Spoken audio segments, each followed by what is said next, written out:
물음에 답하다라는 제목으로 하나님 말씀 같이 나누도록 하겠습니다.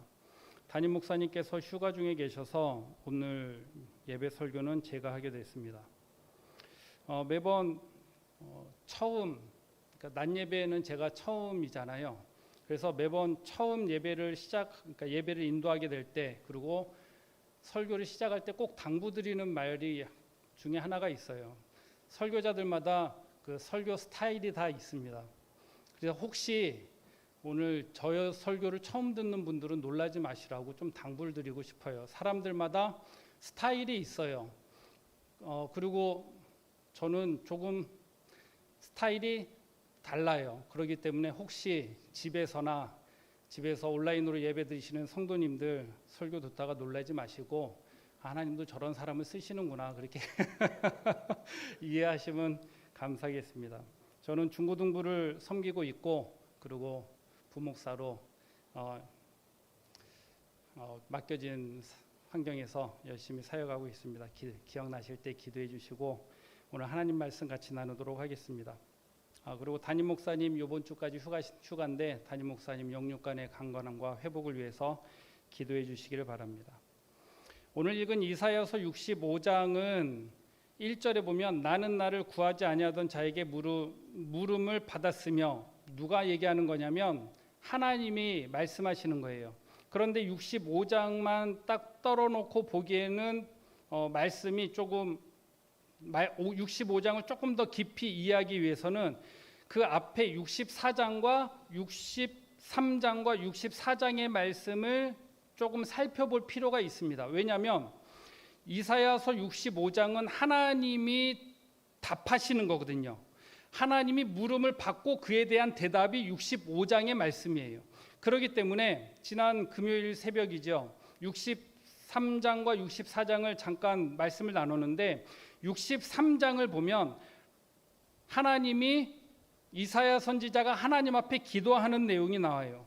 뭐라고 나오냐면 하나님 왜 침묵하십니까? 이사야서 63장 15절에 보면 주의 열성과 주의 능하신 행동이 이제 어디 있나이까? 주께서 베푸시던 간곡한 자비와 사랑이 내게 그쳤나이다. 그리고 63장 17절에 보면 여호와여 어찌하여 돌아오시옵소서, 종들의 기업 지파들을 위하여 돌아오시옵소서. 이사야 선지자가 하나님 앞에 간절히 기도하고 있는 거예요. 하나님 얼굴을 우리에게 비춰주시고 하나님의 사랑을 우리에게 다시 보여달라고, 하나님 다시 돌아오시옵소서, 우리에게 돌아오시옵소서라고 간절히 찾는 내용이 63장 15절부터 기록되어 있습니다.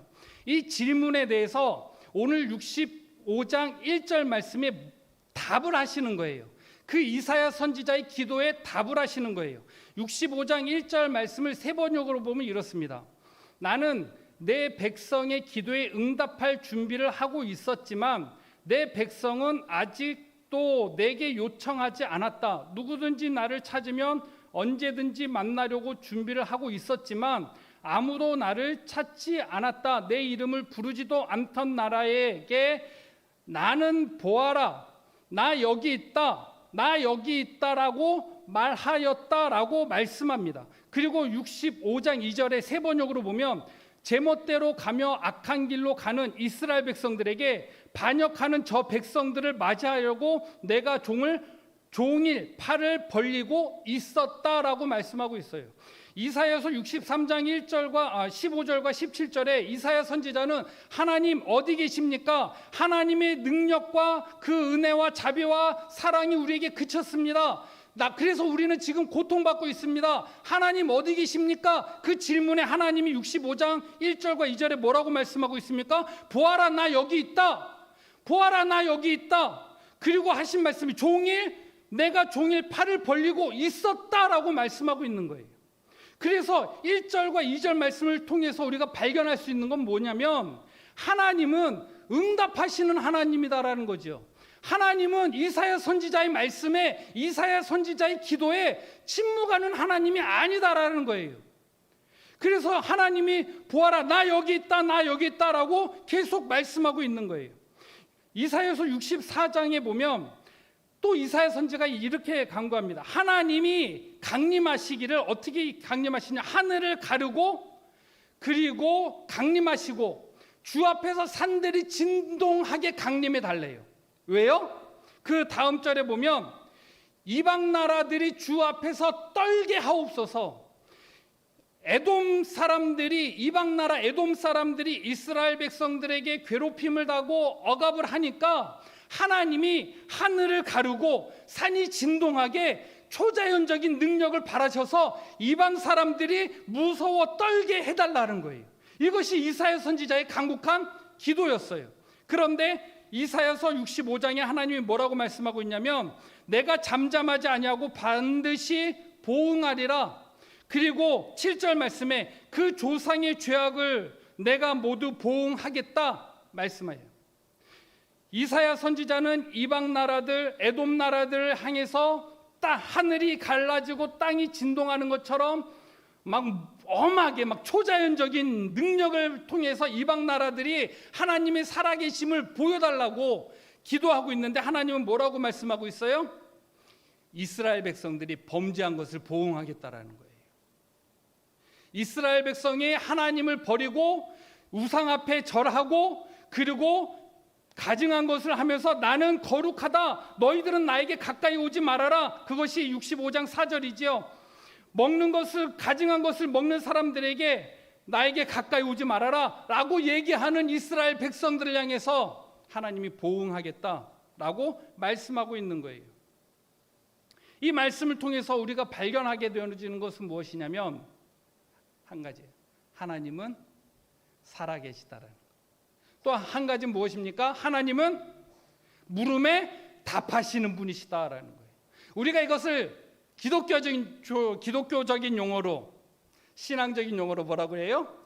응답하시는 하나님이다라는 거예요. 이 본문을 통해서 우리가 발견할 수 있는 것, 하나님은 살아계신 하나님이시고 응답하시는 하나님이시다. 그런데 이사야 선지자는 63장과 64장에 무엇을 간구합니까? 하나님 어디 계십니까? 하나님 능력을 발해서 믿지 않는 사람들과 이스라엘 백성, 하나님의 백성을 핍박하는 저들을 하나님의 능력을 보여달라는 거예요. 무서워 떨게 해달라는 거예요. 그런데 이사야서 64장에 보면 더 재밌는 것이 나와요. 그게 뭐냐면 그 기도를 하고 나서 이사야 선지자가 64장 5절부터 뭐를 기도하냐면 죄를 고백해요. 하나님, 이스라엘 백성들 우리가 하나님 앞에 범죄했습니다. 그리고 64장 8절부터 12절에 또 무엇을 구하냐면 우리가 범죄했는데 하나님 다시 하나님의 자비와 사랑을 구합니다 라고 기도를 해요. 그 대답에 하나님이 오늘 뭐라고 말씀하시냐면 8절과 9절에 포도송에 즙이 있으므로 사람이 말하기를 그것을 상하게 하지 말라. 포도즙이 있다라는 것은 거기에 좋은 것이 있으니까 거기를 완전히 멸하지 않는다라는 거예요. 즉 이 땅에 누가 있기 때문에? 예배하는 누구? 우리가 있다라는 거예요. 여러분들 우리가 지금 환경을 살펴보십시오. 한탄하잖아요. 지금 막 난리 났잖아요. 한반도에 뭐 몇 배가 되는 산림이 불타오르고 시베리아가 불탄대요. 시베리아에 산불이 진화가 안 되고 있어요. 코로나로 인해서 전 세계가 봉쇄되고 너무 힘들어요. 이런 걸 누가 꿈꿀 수 있었겠습니까? 그때 우리가 하는 거 뭐예요? 하나님, 하늘이 갈라지고 땅이 진동해서 우리가 그런 걸 꿈꾸지 않겠습니까? 단번에 그냥 코로나가 단번에 없어지고, 그래서 하나님의 살아계심을 좀 나타내기 원하는 마음이 왜 없겠습니까? 저는 있어요. 왜 없겠습니까? 저는 중고등부 섬기고 있는데요, 제가 한번 설교하면 애들이 막 다 뒤집어져서 목사님 제가 잘못했습니다. 그런 거 왜 안 꾸게? 저 꿈꿔요. 아직도 꿈꿔요. 저 꿈꿔요. 그런 거 왜 안 바라겠습니까? 그런데 이사야 선지자가 그 다음에 얘기하는 게 뭐예요? 주여, 우리가 하나님 앞에 범죄했습니다. 그래서 구하는 게 뭐예요? 하나님, 이 땅에 다시 하나님의 은혜와 자비를 허락하옵소서라고 기도하는 거예요. 중고등부를 맡고 있는 담당 교육자로 크리스찬으로서 최근에 가장 고민되는 것 중에 하나가 뭔지 아십니까? 온라인 예배를 드리는 거예요. 온라인 예배를 드리는 건 이거는 시대의 흐름이기 때문에 끊을 수 없습니다. 그런데 안타까운 건 뭐냐면 청소년 아이들이 온라인 예배에 너무 익숙해져 가고 있다는 거예요. 그것이 왜 담당 교육자로 목사로서 걱정되는 부분이냐면 기도와 찬양이 무엇인지 가르쳐줄 기회가 적어진다라는 거예요. 여러분, 매년 여름 때 되면 교회에서 엄청난 예산을 들여서 애들 산으로 드느로 기도원으로 수양관으로 다 보냈어요. 왜요? 그리고 막 연합집회 보냈어요. 왜요? 거기서 뜨겁게 열심히 땀 흘리면서 찬양해 보라고, 거기서 땀 흘리면서 기도해 보라고. 그래서 하나님께 기도하는 게 무엇인지, 찬양하는 게 무엇인지, 찬양하면서 하나님 앞에 영광 돌리는 게 무엇인지, 기도할 때 하나님이 주시는 은혜가 무엇인지 그때 경험해 보라고 교회에서 많은 인적 자원과 예산을 투입해서 그렇게 보내는 거 아니겠습니까? 그렇게 신앙생활 해왔어요. 재작년까지만 해도 그렇게 그런 신앙의 모습이 우리에게 있었어요. 우리가 신앙생활하면서 하나님과의 만났던 시간이 언제예요? 예배할 때. 언제예요? 기도할 때. 언제예요? 말씀 들을 때잖아요. 그런데 그것이 기회가 점점 상실되고 있는 거예요.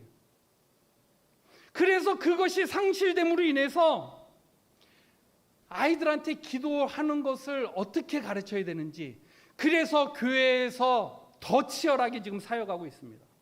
여러분, 많은 교회가 온라인 사역하면서 교회 사역이 침체됐고 머물러 있다 생각하시는 분들이 계셔요? 그렇지 않아요. 어느 때보다 교회가 지금 더 치열해요. 해보지 않았던 거기 때문에, 매뉴얼이 없고 경험이 없기 때문에, 그렇기 때문에 더 치열한 거예요. 각 교육부서마다 교육자들이 매주 영상을 만들어요. 매주 영상을 찍고 편집하고 아이들에게 전송을 해요. 각 교사들이 아이들에게 전송하고 예배하게 하고 영상을 시청하게 하고 체크하게 하고, 거기서 격려하기위해서 매주 모바일 쿠폰 보내고 잘했다 칭찬하고, 얼굴을 보지 못하기 때문에 매주 그렇게 해요. 더 치열해요. 단지 모이지 못할 뿐이지 매주 전쟁이에요. 매주 쥐어짜는 거예요. 중고등부에서 그래서 선생님들한테 설교를 한번 시켰어요. 선생님들한테 스마트폰으로 이야기 설교 한번 녹화해서 보내시라고. 선생님들이 다 하시는 말씀이 너무너무 힘들다라는 거예요. 그런데 그거를 찍어서 보내는 저는 편집해야죠. 편집하는 저는 얼마나 힘들겠습니까? 그런데 왜 그런 고생을 하는 거예요? 그렇게 해설해도 말씀을 듣게 해야 되기 때문에 그래요. 극동방송에 이런 멘트가 있잖아요. 극동방송을 듣게 하세요. 기적이 일어납니다. 우리는 지금 생명을 전하고 있습니다. 우리가 단지 지금 실시간으로 예배드리고 있고 모바일로 녹화해서 보내지만 말씀을 듣게 해야 돼요. 왜요? 말씀은 생명이기 때문에, 말씀을 들으면 기적이 일어나기 때문에, 그래서 교회는 지금 더 치열하게 사역하고 있는 거예요. 집에서 편안하게 모바일로 TV로 예배 드리신 분들 편안하지 않은 거 알아요. 왜냐하면 애들이 가만히 있어요?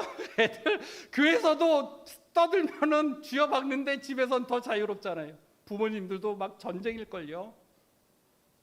그러나 우리가 이 사역이 왜 계속돼야 됩니까? 하나님이 살아계시기 때문에 그래요. 이사야 선지자가 하나님 어디 계십니까? 라는 물음에 하나님 뭐라고 대답합니까? 보아라, 나 여기 있다. 65장 1절 말씀이에요. 하나님 왜 우리에게 이런 어려움과 고통을 주십니까? 왜 우리에게 얼굴을 가리십니까? 그 고백에, 그 기도에, 이사야 선지자의 고백에 하나님이 65장 1절에 보아라, 나 여기 있다, 나 여기 있다. 2절에 뭐라고 말씀하고 있습니까? 반역하는 저 백성을 맞이하려고, 우상 숭배하고 하나님을 잊어버리고 하나님을 등 돌린 이방 이스라엘 민족을 향하여서 그들을 맞이하려고 내가 종을 팔 벌리고 있었다라고 말씀하고 있는 거예요. 이 말씀이 지금 우리에게도 선포되어지고 있다라는 거예요. 그 말씀이 선포되어지고 있다라는 건 뭐예요? 하나님은 지금도 우리의 물음에 답하시는 하나님이시다라는 거예요. 그 말은 무슨 말입니까? 하나님은 지금도 살아계시다라는 거예요. 살아계신 하나님. 그 하나님을 모바일로, 그리고 집에서 TV로, 캠핑장에 있든 수영장에 있든 산에 있든 들에 있든 그곳에서 하나님 살아계심을 경험하면서 함께 예배하기 위해서 우리가 이 노력과 가보지 않은 길을 가고 있는 거예요.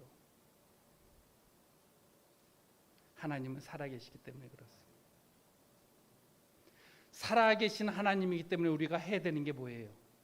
기도예요. 어디서 기도해요? 내가 있는 그곳에서 기도하는 거예요. 매 주일 새벽에 실시간 예배를 송출하고 있습니다. 방송국 같아요. 실시간 중고등부 예배 때 지난 몇 주 전에 제가 깜짝 놀랐어요. 보통 보면 스마트폰으로 이렇게 보잖아요.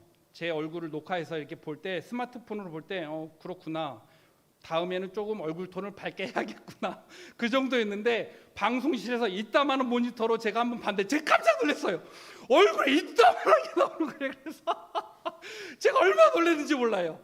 그리고 제가 반성했습니다. 이제 카메라를 멀리서 잡아야겠구나. 그렇게 하는 이유가 뭐냐면, 여러분, 지금 여러분들이 앉은 그곳이 예배하는 곳이에요. 실시간 새벽 예배를 송출하면서 이런 생각이 들었어요.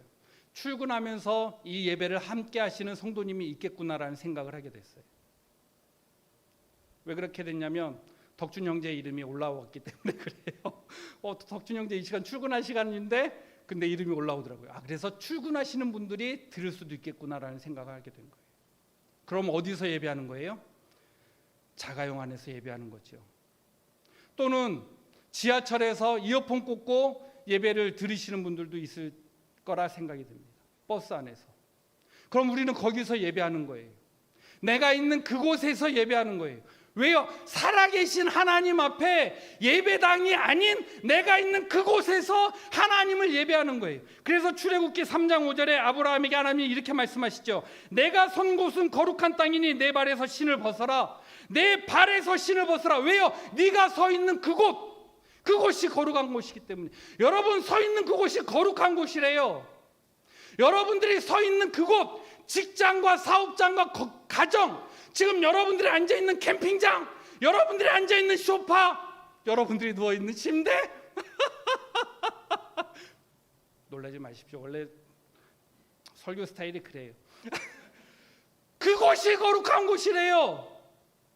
누워서 이렇게 예배 보시는 분, 그곳이 거룩한 곳이래요. 그렇기 때문에 우리가 비록 만나서 대면 예배를 드리지 못하지만 한 가지 기억해야 되는 건 무엇입니까? 우리가 스마트폰으로, TV로 또는 다른 매체를 통해서 이 시간 함께 예배할 때는 그곳에서 우리가 동일하게 어떤 하나님, 살아계신 하나님을 예배하고 있다는 거예요. 살아계신 하나님을 내가 지금 있는 그곳에서 예배하고 있다는 것이죠. 그렇기 때문에 매주 새벽에 70명, 많게는 75명, 80명 육박하는 새벽 예배 참석하시는 성도님들, 접속하시는 성도님들, 이제는 우리가 더 많아져야 돼요. 왜요? 내가 있는 그곳에서 예배할 수 있기 때문에 그래요. 이제는 우리 교회 장비도 많이 업그레이드 됐어요. 조명도 좋아졌어요. 조명도 지난주에는 하나였다가 다음에는 2개였다가 이제는 조명이 3개 달렸어요. 조모 씨 아들 모 덕준 형제의 덕분에 조명이 3줄이 달렸어요. 그래서 얼굴이 더 번쩍번쩍해요. 왜 그런 노력하신지 아십니까? 여러분들 실시간으로 모바일로 영상 보면 화질이 짱짱하고 깨끗할 때 보기 좋잖아요. 기분 좋잖아요. 그래서 예배 드리시는 분이 현장에서 어디서 예배를 드리든지 이왕이면 편안한 모습으로 예배 드리는데 부담스럽지 않게, 걸림돌이 없게 하기 위해서 지금은 보이지 않지만 교회는 너무나도 치열하게 싸우고 있고 준비하고 있어요. 머리 터지게 고민하고 머리 터지게 싸움하고 있고 고민하고 있고, 어떻게 하면 아이들에게 하나님 말씀을 들려줄까, 그것을 고민하며 싸매고 있다니까요. 선생님들은 그래서 답장 없는 애들한테 매주, 초등학생이도 유치부, 중고등부 매주 보내는 거예요. 왜요? 살아계신 하나님, 우리가 믿는 그 하나님은 살아계신 하나님이시고, 어떤 하나님이십니까? 응답하시는 하나님이시기 때문에 그래요. 오늘은 광복절입니다. 8월 15일 노는 날이죠. 오늘 노는 날인데 내일까지 노시죠. 저희는 별 혜택이 없습니다. 왜냐하면 교육자는 원래 월요일 날 쉬는 날이 아니에요. 충전하는 날이기 때문에. 그런데 슬프게도 내일 연휴예요. 8월 15일입니다. 광복절이에요. 1945년 8월 15일 일본이 항복했습니다. 그리고 35년간 1910년 8월 29일부터 1945년 8월 15일까지 일제치하의 35년의 시간 동안 창씨개명하고 강제로 신사참배하게 하고, 한국 이름을 버리고 일본 이름을 해야 하고, 강제로 노동해야 했고, 강제로 빼앗겨야 했고, 자유가 없었던 35년의 시간이 끝난 날이 1945년 8월 15일이에요. 독립을 위해서 많은 사람들이 희생을 했어요. 그런데 사람들이 무슨 생각을 했습니까? 저 한 사람 죽는다고 이 땅에 독립이 오겠어? 저 사람이 저렇게 한다고 독립이 오겠어? 라는 사람들이 그래서 친일파로 넘어간 거예요. 미래가 안 보이기 때문에 친일파로 넘어가는 거겠죠. 그런데 놀랍게도 1945년 8월 15일 날 이 땅에 광복이 왔어요. 더 이상 강제로 우리의 것을 뺏겨줘 않아도 됐고, 강제로 노동하지 않아도 됐고, 우리의 것을 지킬 수 있게 되었던 날이 1945년 8월 15일이에요. 광복절입니다. 더 놀라운 것은 1948년 8월 15일이죠. 1948년 8월 15일 대한민국 건국 기념식 때입니다. 대통령 이승만은 헌법책 위에 성경책을 올려놓고 그 위에 손을 얹고 취임 선서합니다. 이렇게 고백했어요. 우리 민족을 사랑하는 살아계신 하나님과 3천만 동포 앞에서 헌법을 준수하는 충실한 대통령직을 이행하겠다라고 선포해요. 이것이 1948년 8월 15일 대한민국 건국 기념식 때 대통령 이승만이 헌법책 위에 성경책을 올려놓고 그 위에 손을 얹고 선서한 거예요. 여러분, 이 땅의 대한민국은요, 헌법책 위에 성경책을 올려놓고 선서해서 시작된 대한민국입니다. 이 나라는 하나님의 나라예요. 이 나라는 하나님의 것입니다. 1948년 8월 15일 건국기념식 있기 전에 1948년 5월 31일 대한민국 첫 국회가 열립니다. 광복 이후에 1948년 5월 13일 대한민국 첫 국회가 열릴 때, 이때를 제헌국회 또는 초대국회라고 그래요. 처음 국회가 시작하는 거. 그때 최고연장자인 이승만이 임시의장으로 추대됩니다. 그리고 임시의장이 된 이승만이 이렇게 대답합니다. 모든 국회의원들을 앉혀놓고 이렇게 고백합니다. 자막. 이승만 대통령이 대한민국 독립민주국 제1차 회의를 여기서 열게 된 것을 우리 하나님께 감사해야 할 것입니다. 종교 사상 무엇을 가지고 있든지 누구나 오늘을 당해 가지고 사람의 힘으로만 된 것이라고 우리가 자랑할 수 없을 것입니다. 그러므로 하나님에게 감사를 드리지 않을 수 없습니다. 나는 먼저 우리가 다 성심으로 일어서서 하나님에게 감사를 드릴 터인데, 이윤영 의원, 당시 감리교 목사님이십니다. 이윤영 의원 나오셔서 간단한 말씀으로 하나님에게 기도를 올려 주시길 바랍니다. 이것이 제헌국회 속기록, 국회 속기록에 기록된 역사적인 사실입니다. 이 땅이 어떤 나라입니까? 하나님 앞에 이 초대 국회가 이 나라가 독립하고 처음 대한민국으로 시작하는 초대 국회, 재헌국회 때 하나님 앞에 기도하고 시작된 나라가 이 나라예요.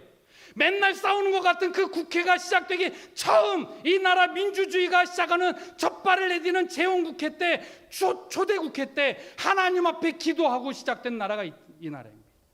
그때 당시 전 국민의 개신교인이 1.1%에서 1.5% 정도 생각하고 있습니다. 통계로 그렇게 알고 있어요. 더 놀라운 것은 1899년 이승만이 한성 감옥에 갇혀요. 독립운동하다가 한성 감옥에 갇혀요. 숱한 고문을 당하는데 거기서 아펜젤러와 벙커 선교사가 한성 감옥에 도서관을 만들고 거기에 복음을 진 거예요. 거기서 이승만이 복음을 받아들이고 회심한 거예요. 그래서 한성 감옥에 갇혀있던 수많은 사람들이 복음을 받아들이고 예수 그리스도를 영접하게 됩니다. 그 엄청난 고문 가운데 이승만 대통령은 말씀 붙잡고, 역사 기록에 의하면 이승만 대통령이 신약 성경을 너무 많이 읽어서 거짓 신약 성경을 다 외우다시피 했다고 그래요. 그 이승만 대통령이 하나님이 보내셔서, 하나님이 세우셔서, 물론 역사적으로 어두운 역사도 있습니다. 그러나 하나님이 그 이승만을 만나 주셨고 아펜젤러 선교사와 벙커 선교사를 통해서 말씀을 접하게 하셨고, 그 엄청난 고문과 고난 가운데 말씀 붙잡고 거기서 나와서 8월 15일 광복하고, 그리고 이 땅에 처음 대한민국이 시작할 때 헌법책 위에 성경책을 올려놓고 재헌국회가 시작될 때 하나님 앞에 기도하고 시작된 나라가 이 땅 대한민국입니다. 이 광복은 하나님의 힘으로 된 것이 아니다라는 거예요. 이 나라 광복은 하나님의 역사에 의해서 이루어졌다라는 것입니다. 이 나라는 하나님의 나라예요. 그렇기 때문에 우리는 이 나라를 위해서 하나님이 이 나라를 절대 버리지 않으실 것을 확신합니다. 왜냐하면 오늘 8절과 9절 말씀에 포도송이에는 즙이 있으므로 이것이 예배하는 자를 하나님이 말씀하는 거예요.